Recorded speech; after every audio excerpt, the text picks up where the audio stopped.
ओम शांति। 26 जनवरी 2021 बाबा के महावाक्य। मीठे बच्चे, ब्रह्मा बाबा शिव बाबा का रथ है। दोनों का इकट्ठा पाठ चलता है। इसमें जरा भी संशय नहीं आना चाहिए। प्रश्न: मनुष्य दुखों से छूटने के लिए कौन सी युक्ति रचते हैं जिसको महापाप कहा जाता है?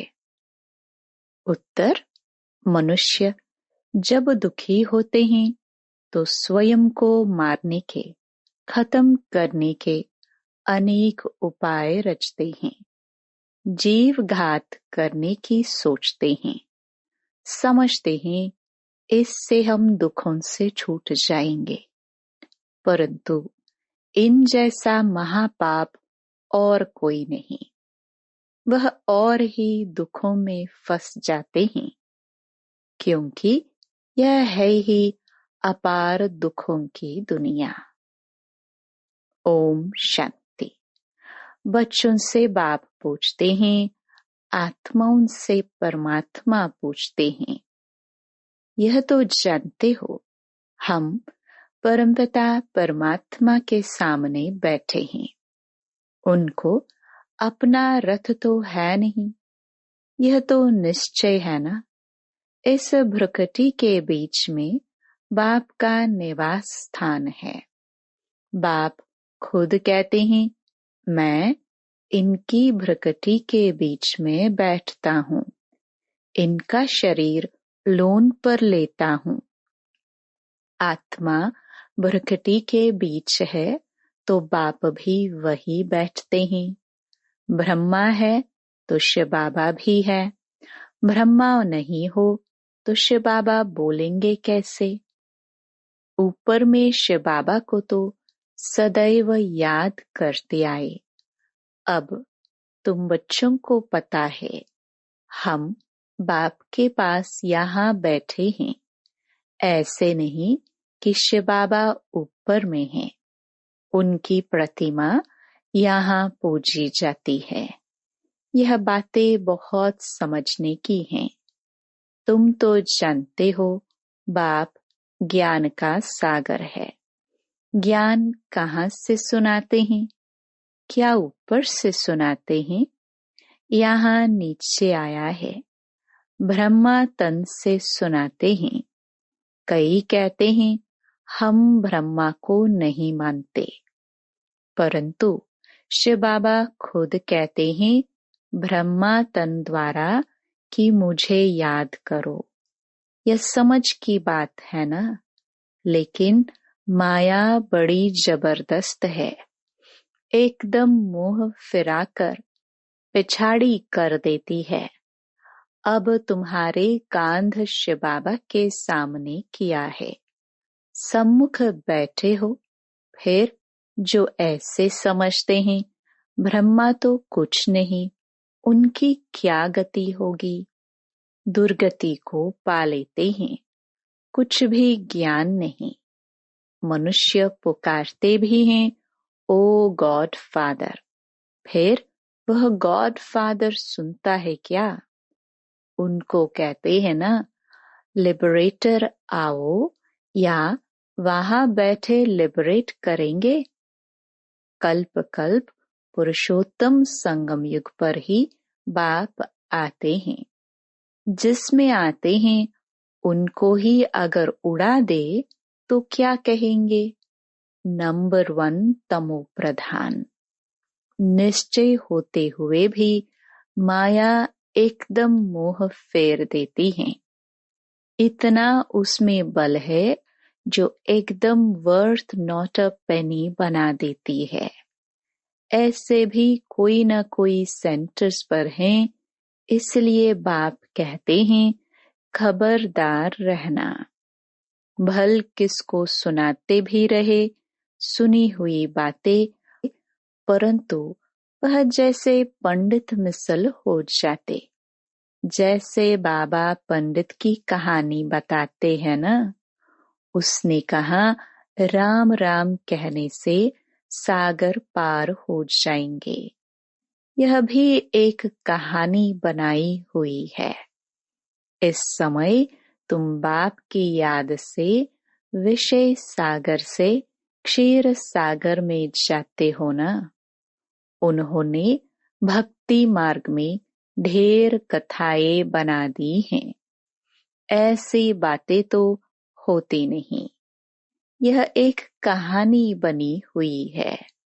पंडित औरों को कहता था, खुद बिल्कुल चट खाते में, खुद विकारों में जाते रहना और दूसरों को कहना निर्विकारी बनो, उनका क्या असर होगा। ऐसे भी ब्रह्मा कुमार कुमारियां हैं, खुद निश्चय में नहीं, दूसरों को सुनाते रहते हैं। इसलिए कहाँ-कहाँ सुनाने वाले से भी सुनने वाले ठीके चले जाते हैं। जो बहुतों की सेवा करते हैं वह जरूर प्यारे तो लगते हैं ना। पंडित झूठा निकल पड़े तो उनको कौन प्यार करेंगे।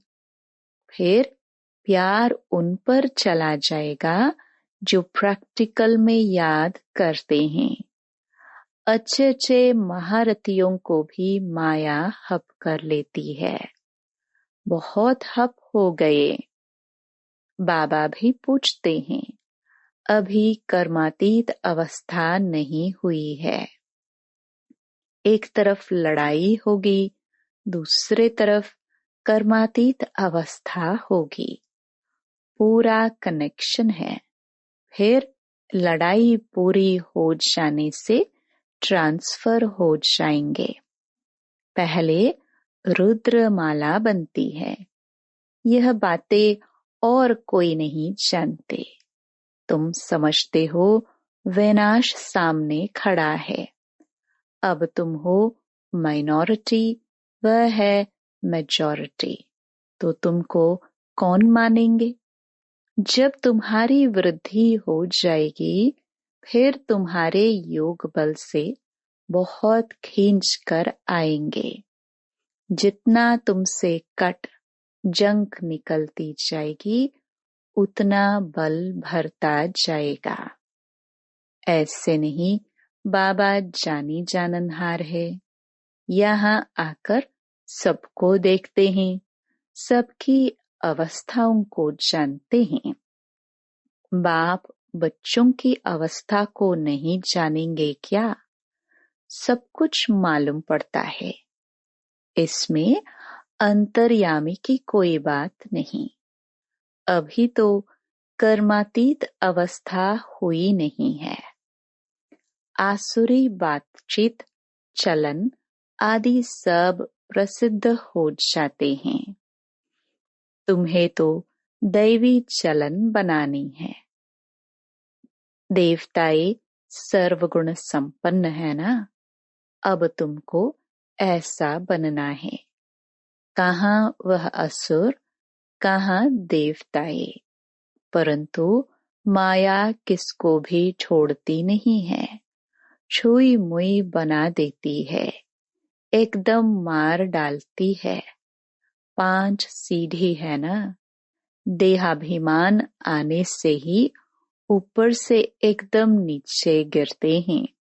गिरा और मरा। आजकल अपने को मारने लिए कैसे कैसे उपाय रचते हैं। 21 मार से खोदते हैं तो एकदम खत्म हो जाए। ऐसे न हो फिर हॉस्पिटल में पड़े रहें, दुख भोगते रहें। 5 मंजिल से गिरे और न मरे तो कितना दुख भोगते रहेंगे। कोई अपने को आग लगाते हैं, अगर कोई उनको बचा लेते हैं तो उनको कितना दुख सहन करना पड़ता है। जल जाए तो आत्मा तो भाग जाएगी ना। इसलिए जीव घात करते हैं, शरीर को खत्म कर देते हैं। समझते हैं शरीर छोड़ने से दुखों से छूट जाएंगे। परंतु यह भी महापाप है और भी अधिक दुख भोगने पड़ते हैं, क्योंकि यह है ही अपार दुखों की दुनिया। वहाँ है अपार सुख। तुम बच्चे समझते हो अभी हम रिटर्न होते हैं, दुख धाम से सुख धाम में जाते हैं। अब बाप जो सुख धाम का मालिक बनाते हैं उनको याद करना है। इन द्वारा बाप समझाते हैं, चित्र भी है ना, ब्रह्मा द्वारा स्वर्ग की स्थापना। तुम कहते हो बाबा हम अनेक बार आपसे स्वर्ग का वर्षा लेने आए हैं। बाप भी संगम पर ही आते हैं, जबकि दुनिया को बदलना है। तो बाप कहते हैं मैं आया हूँ तुम बच्चों को दुख से छुड़ाकर सुख की पावन दुनिया में ले जाने। बुलाते भी हैं हे पतित पावन। यह थोड़े समझते हैं कि हम महाकाल को बुलाते हैं कि हमको इस छीछी दुनिया से घर ले चलो। जरूर बाबा आएगा, हम मरेंगे तब तो पीस होगी ना। शांति शांति करते रहते हैं। शांति तो है परम धाम में, परंतु इस दुनिया में शांति कैसे हो जब तक इतने ढेर मनुष्य हैं। सतयुग में सुख शांति थी, अभी कलयुग में अनेक धर्म है। वह जब खत्म हो तब एक धर्म की स्थापना हो, तब तो सुख शांति हो ना। हाहाकार के बाद ही फिर जय जयकार होगी। आगे चल देखना मौत का बाजार कितना गर्म होता है। विनाश जरूर होना है। एक धर्म की स्थापना बाप आकर कराते हैं, राजयोग भी सिखाते हैं। बाकी सब अनेक धर्म खलास हो जाएंगे। गीता में कुछ दिखाया नहीं है। 5 पांडव और कुत्ता हिमालय पर गल गए, फिर रिजल्ट क्या? प्रलय दिखा दी है। जलमय भल होती है, परंतु सारी दुनिया जलमय हो नहीं सकती। भारत तो अविनाशी पवित्र खंड है, उसमें भी आबू सबसे पवित्र तीर्थ स्थान है, जहाँ बाप आकर तुम बच्चों के द्वारा सर्व की सद्गति करते हैं।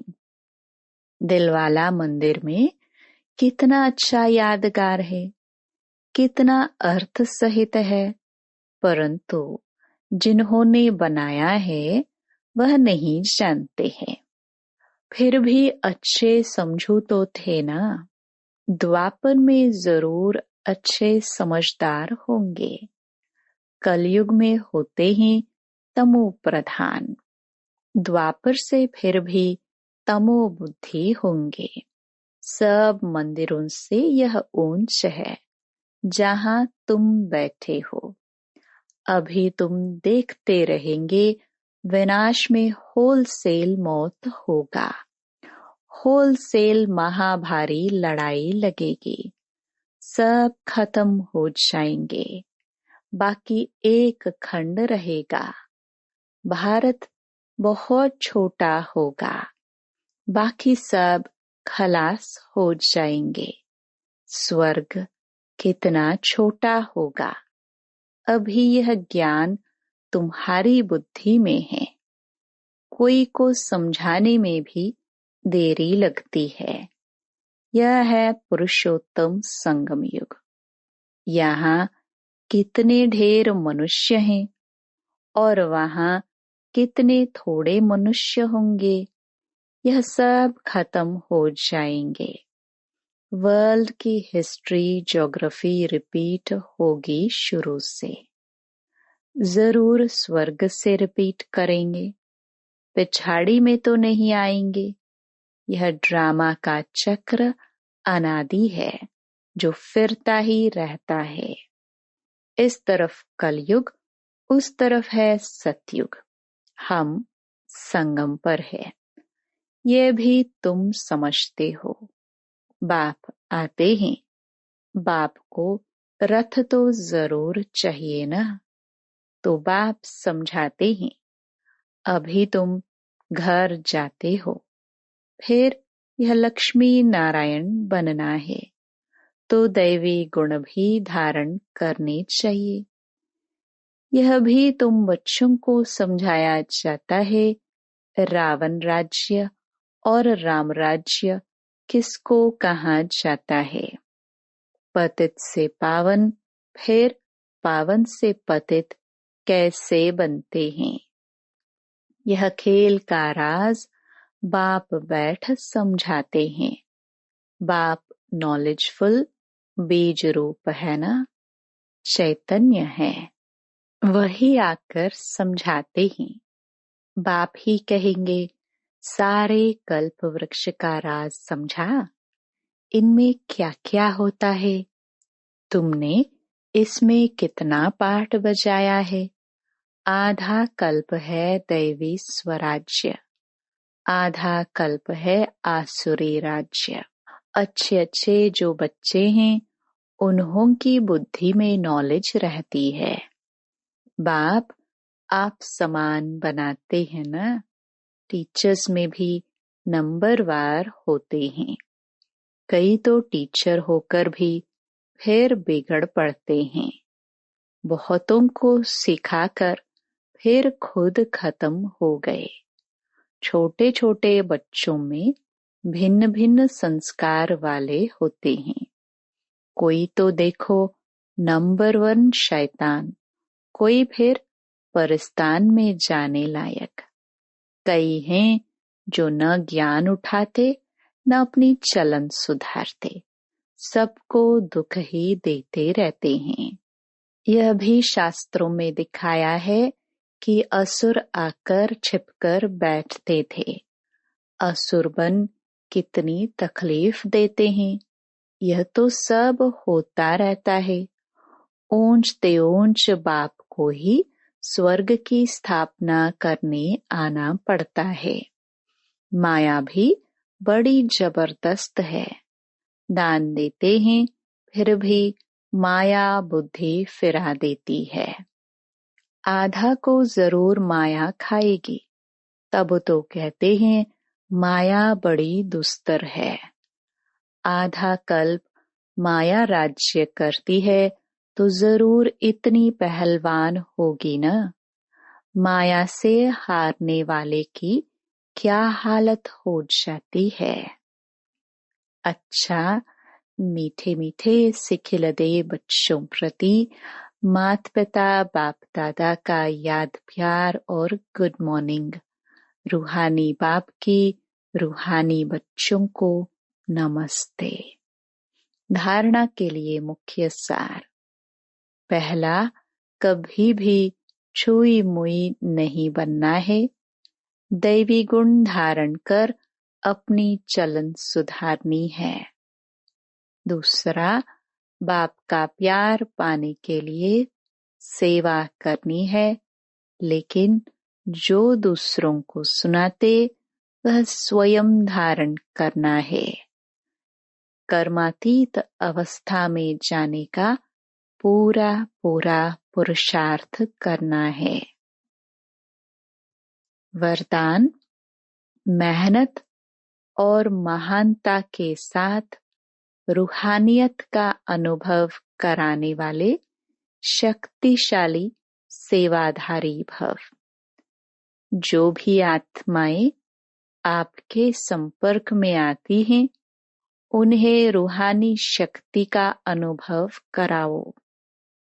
ऐसी स्थूल और सूक्ष्म स्टेज बनाओ जिससे आने वाली आत्माएं अपने स्वरूप का और रूहानियत का अनुभव करें।